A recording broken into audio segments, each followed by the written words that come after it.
नमस्कार, ठाणे वर्तमानमध्ये मी नितीन बोरसे आपलं पुन्हा एकदा हार्दिक स्वागत करतो। सादर करीत आहोत आजच्या ठळक बातम्या।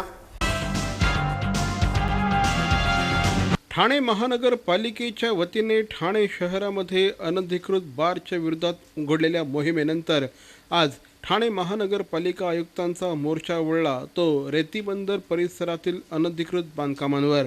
या ठिकाणी मोठ्या प्रमाणामध्ये अनधिकृतरित्या व्यवसाय सुरू होते। ठाणे महानगरपालिकेचे आयुक्त श्री संजय जयस्वाल आणि जिल्हाधिकारी श्री महेंद्र कल्याणकर यांच्या पथकांनी आज या ठिकाणी संयुक्तरित्या कारवाई केली। जवळपास 3.5 किलोमीटरचा हा संपूर्ण पट्टा आहे। हा पट्टा आता पूर्णपणे अतिक्रमण विरहित करून या ठिकाणी ठाणेकर नागरिकांसाठी चौपाटी उभारण्यात येणार असल्याची माहिती जिल्हाधिकारी श्री महेंद्र कल्याणकर आणि ठाणे महानगरपालिकेचे आयुक्त श्री संजीव जयस्वाल यांनी दिली आहे। ठाणे महानगरपालिकेच्या वतीने गेल्या 5 महिन्यांपासून या ठिकाणच्या नागरिकांशी त्याचप्रमाणे व्यापाऱ्यांशी चर्चा सुरू होती। त्यानंतर या संदर्भात पालकमंत्री श्री एकनाथ शिंदे यांच्या अध्यक्षतेखाली एक बैठक देखील घेण्यात आली होती। या सगळ्या प्रक्रियेनंतर या ठिकाणी आजपासून कारवाई सुरू करण्यात आली असल्याची माहिती जिल्हाधिकारी श्री महेंद्र कल्याणकर आणि पालिका आयुक्त श्री संजीव जयस्वाल यांनी दिली आहे। या ठिकाणी मोठ्या प्रमाणामध्ये उद्योग देखील सुरू आहेत। या सगळ्या उद्योगांसाठी 40,000 स्क्वेअर मीटरचा एक भूखंड आरक्षित करण्यात आला आहे।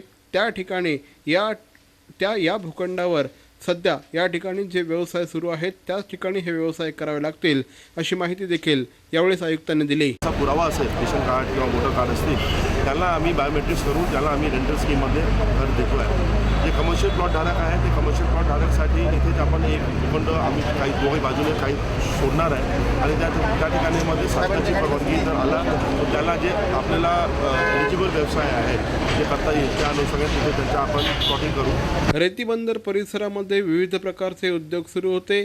या ठिकाणी अनेक कामगार देखील राहत होते। या कामगारांच्या पुनर्वसनाचा देखील मोठा प्रश्न आहे।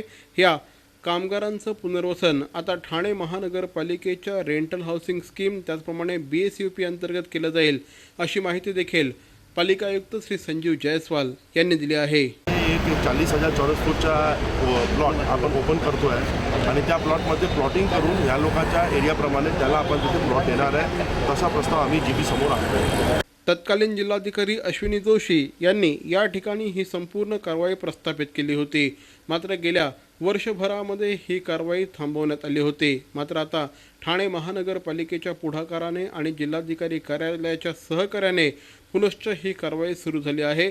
या ठिकाणी ठाणेकर नागरिकांना अत्यंत सुंदर आणि रमणीय अशा प्रकारची चौपाटी उभारून देण्यात येईल अशी माहिती जिल्हाधिकारी श्री महेंद्र कल्याणकर यांनी दिली आहे।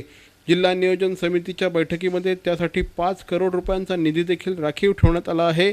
त्यामध्ये आणखी वाढ करून अतिशय रमणीय अशा प्रकारची चौपाटी या ठिकाणी उपलब्ध करून दिली जाईल अशी माहिती देखील यावेळेस जिल्हाधिकारी श्री महेंद्र कल्याणकर यांनी दिली। महानगरपालिकेच्या या सर्व माध्यमातून इथे एक चांगला हे राबवून एक चांगला प्रकल्प असा होईल की जे करून ठाणेकरांना चौपाटीला मुंबईला जायची गरज किंवा धूळ बीचला राहणार नाही अशी व्यवस्था नक्कीच आपण ठाणेमध्ये करू। 4 ऑक्टोबर रोजी ठाणे पोलिसांनी बोगस कॉल सेंटर प्रकरण उघडकीस आणलं होतं।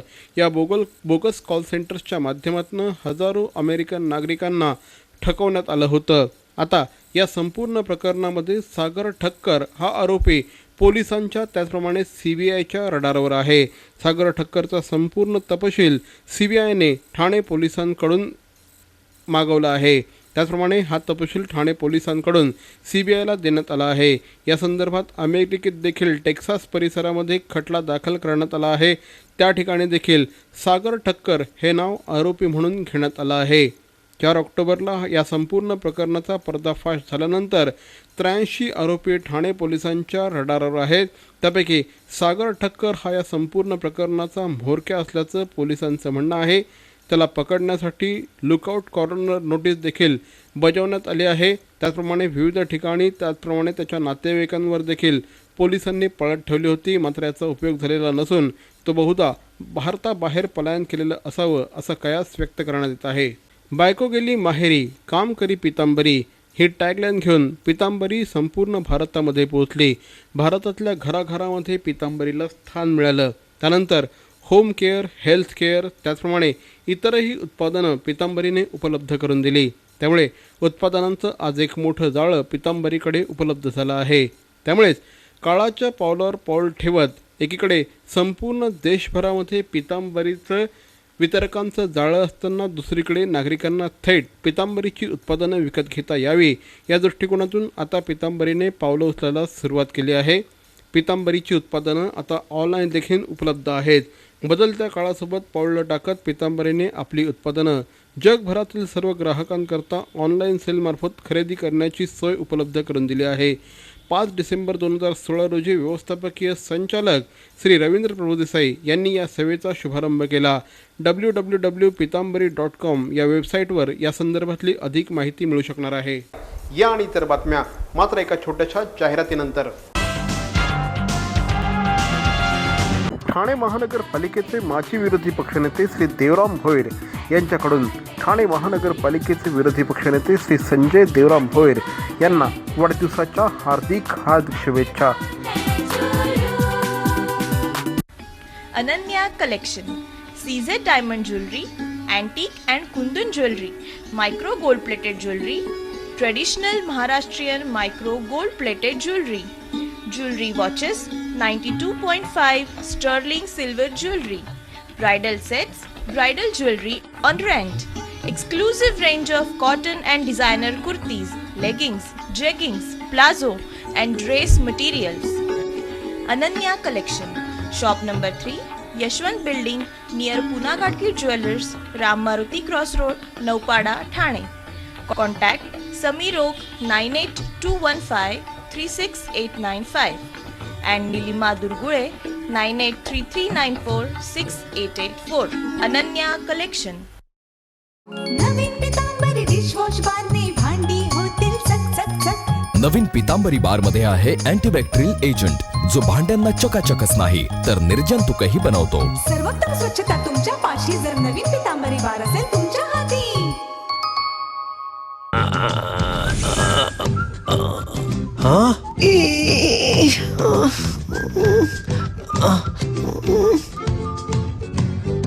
To do the DTH recharge immediately, just click on TJSP Smart Money. Enter your MPIN. Go to Merchant Payment. Select DTH Recharge, Service Provider, your account number, the money you want to transfer. Select your account, enter transaction PIN, and it's transferred.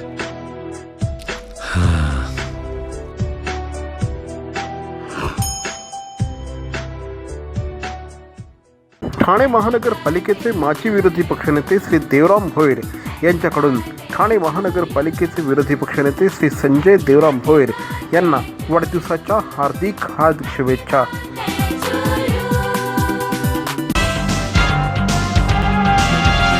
मध्य रेल्वेची उपनगरीय वाहतूक आज सकाळच्या सुमारास विस्कळीत झाल्याने नागरिकांनी रुळांवर उतरून 2 तास आंदोलन केलं. अखेर रेल्वे प्रशासनाने उपाययोजना करून हे संपूर्ण आंदोलन आटोक्यात आणलं. खडवलीजवळ पॉवर ब्लॉकचं काम पहाटे हाती घेण्यात आलं होतं. हे काम पहाटेपर्यंत संपणं अपेक्षित होतं, मात्र ते काम रखडलं. त्याचा थेट परिणाम लोकल वाहतुकीवर झाला. त्यामुळे कल्याण ते कसारा ही वाहतूक पूर्णपणे विस्कळीत झाली होती. टिटवाळ्याकडून CSTकडे जाणारी 555ची लोकल त्यातच रेल्वे प्रशासनाने थांबवून ठेवली आणि एक्सप्रेस गाड्या रवाना केल्या. त्यामुळे तर प्रवाशांचा अधिकच उद्रेक झाला.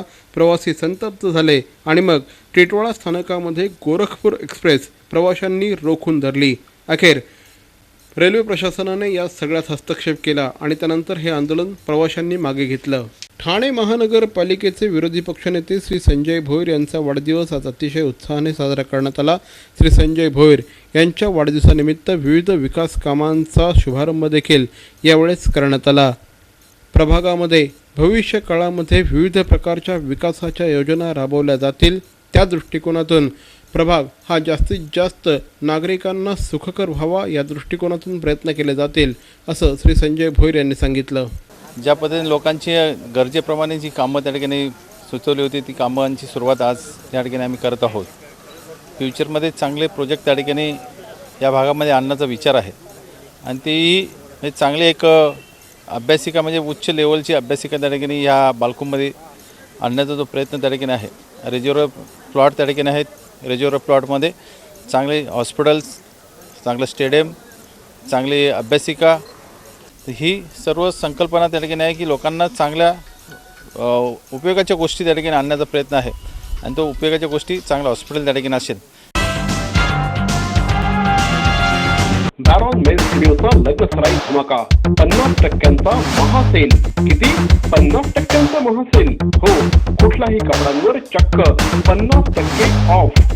बॅरॉन मेन्स स्टुडिओ, आमंत्रण हॉटेल जवळ, जिल्हा परिषदेसमोर, स्टेशन रोड, ठाणे. दूरध्वनी 022-2530-4837. बॅरॉन मेन्स स्टुडिओ. ठाणे महानगरपालिकेचे माजी विरोधी पक्षनेते श्री देवराम भोईर यांच्याकडून ठाणे महानगरपालिकेचे विरोधी पक्षनेते श्री संजय देवराम भोईर यांना वाढदिवसाच्या हार्दिक शुभेच्छा. मरावे परी अवयव रूपी उरावे.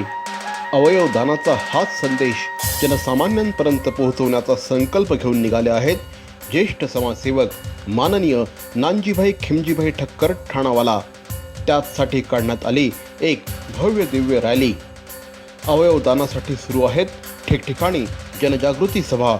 लक्षात ठेवा, आपला अवयवदानाचा संकल्प वाचवू शकतो कुणाचे तरी प्राण, दूर करू शकतो कुणाचं तरी अपंगत्व अगदी कायमचं, फुलवू शकतो अनेकांच्या संसारात सुखाचे बगीचे. अवयवदानाच्या या महायज्ञात सहभागी व्हा. समाजरत्न श्री नानजीभाई खिमजीभाई ठक्कर ठाणावाला यांच्या पुढाकाराने जनहितार्थ प्रकाशित. ठाणे महानगरपालिकेचे माजी विरोधी पक्षनेते श्री देवराम भोईर यांच्याकडून ठाणे महानगरपालिकेचे विरोधी पक्षनेते श्री संजय देवराम भोईर यांना वाढदिवसाच्या हार्दिक शुभेच्छा. अहो, आपण आपलं घर स्वच्छ, सुंदर, नेटनेटकं ठेवतो ना, मग आपण आपल्या शहराच्या बाबतीत उदासीन का? आपलं शहर स्वच्छ, सुंदर आणि नेटनेटकं ठेवणं ही आपली जबाबदारी आहे, हो ना? मग उचला फोन आणि विना परवाना होर्डिंग्स, बॅनर्स कुठे दिसले तर 1800-222-108 या टोल फ्री क्रमांकावर कळवा. त्याची दखल त्वरित घेतली जाईल. लक्षात घ्या, आपला छोटासा सहभाग आपलं शहर स्वच्छ, सुंदर आणि नेटनेटकं बनवू शकतो. ठाणे महानगरपालिकेचे माजी विरोधी पक्षनेते श्री देवराम भोईर यांच्याकडून ठाणे महानगरपालिकेचे विरोधी पक्षनेते श्री संजय देवराम भोईर यांना वाढदिवसाच्या हार्दिक शुभेच्छा.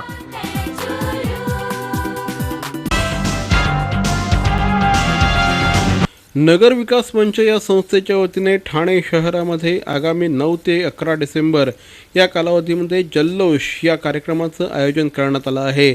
माजी उपमहापौर ॲडव्होकेट श्री सुभाष काळे यांच्या पुढाकाराने या कार्यक्रमाचं आयोजन करण्यात आलं असून या कार्यक्रमाअंतर्गत महिलांसाठी, लहान मुलांसाठी, त्याचप्रमाणे तरुणांसाठी देखील विविध स्पर्धांचं आयोजन करण्यात आलं आहे. या संपूर्ण स्पर्धांमध्ये ठाणेकर नागरिकांनी मोठ्या संख्येने सहभागी व्हावं असं आवाहन ॲडव्होकेट श्री सुभाष काळे यांनी केलं आहे. नगरसेवक श्री मनोहर डोंबरे यांच्या पुढाकाराने आणि अर्पण प्रतिष्ठान या संस्थेच्या संयुक्त विद्यमाने ठाणे शहरातील ब्रह्मांड सोसायटी परिसरामध्ये आगामी 9 ते 11 डिसेंबर या कालावधीमध्ये ब्रह्मांड फेस्टिवलचं आयोजन करण्यात आलं आहे. या फेस्टिवलला अनेक मान्यवर उपस्थित राहणार असल्याची माहिती श्री मनोहर डोंबरे यांनी दिली आहे. या निमित्ताने 9 तारखेला मनोहर संध्या या कार्यक्रमाचं आयोजन करण्यात आलं असून 9 तारखेलाच संध्याकाळी 7 ते 9 या वेळामध्ये खेळ पैठणीचा या कार्यक्रमाचं आयोजन करण्यात आलं आहे. तर 10 तारखेला 7 ते 14 वर्ष वयोगटातील मुलांसाठी ड्रॉइंग कॉम्पिटिशनचं आयोजन करण्यात आलं असून 5 ते 12 वर्ष वयोगटातील विद्यार्थ्यांसाठी स्टाईलमॅटिक या लहान मुलांच्या फॅशन शोचं आयोजन करण्यात आलं आहे. त्याचप्रमाणे तरुणांसाठी ग्रुप फेस्ट तर महिलांसाठी लेडीज ग्रुप डान्स या स्पर्धांचं आयोजन करण्यात आलं आहे. या निमित्ताने Mrs Thane face of the year देखील निवडला जाणार आहे. त्याचप्रमाणे खास खवय्या महिलांसाठी आणि पुरुषांसाठी किचन के खिलाडी या कार्यक्रमाचं आयोजन करण्यात आलं असल्याची माहिती नगरसेवक श्री मनोहर डोंबरे आणि सौ भावना डोंबरे यांनी दिली. ब्रह्मांड फेस्टिवल उत्सव आपुलकीचा जल्लोष आनंदाचा या टायटलखाली या 3 दिवसाच्या कार्यक्रमामध्ये भरपूर प्रभागातल्या लोकांना भरपूर मजा करायची संधी दिलेली आहे आणि ठाण्यामध्ये मला असं वाटतं टॅलेंट भरपूर आहे. या एंट्रीज आम्ही पूर्ण ठाणे शहरातनं मागवलेल्या आहेत. आमच्या प्रभागातल्या लोकांना, बाहेरच्या लोकांशी एक स्पर्धा करण्याची संधी मिळते. त्या मुलांना त्यांच्या शाळेमध्ये प्रत्येकाला स्टेजवर अपीरन्स म्हणजे संधी मिळत नाही आहे, तर त्या मुलांना संधी देण्याचा आम्ही प्रयत्न इथे करतो. काही वयोवृद्ध असतात, त्यांना गाण्याची फार मोठी आवड असते आणि रिटायरमेंटनंतर किंवा रिटायरमेंट लाईफमध्ये याच्यामध्ये त्यांना कुठेतरी संधी द्यावी, त्यांच्या कलागुणांना वाव मिळावा. त्या वयोवृद्धांसाठी आम्ही गाण्यासाठी त्यांना संधी उपलब्ध करून देतो आहे. तर मंडळी, या होत्या आजच्या ठळक बातम्या. आमचा पत्ता ठाणे वर्तमान, Dadoji Konde stadium, shop number 16, Khatan road, Thane पश्चिम. दूरध्वनी क्रमांक 9820942420. तर मग पुन्हा भेटू उद्या याच वेळी याच ठिकाणी ठाणे वर्तमानमध्ये. तोपर्यंत धन्यवाद. जय हिंद, जय महाराष्ट्र.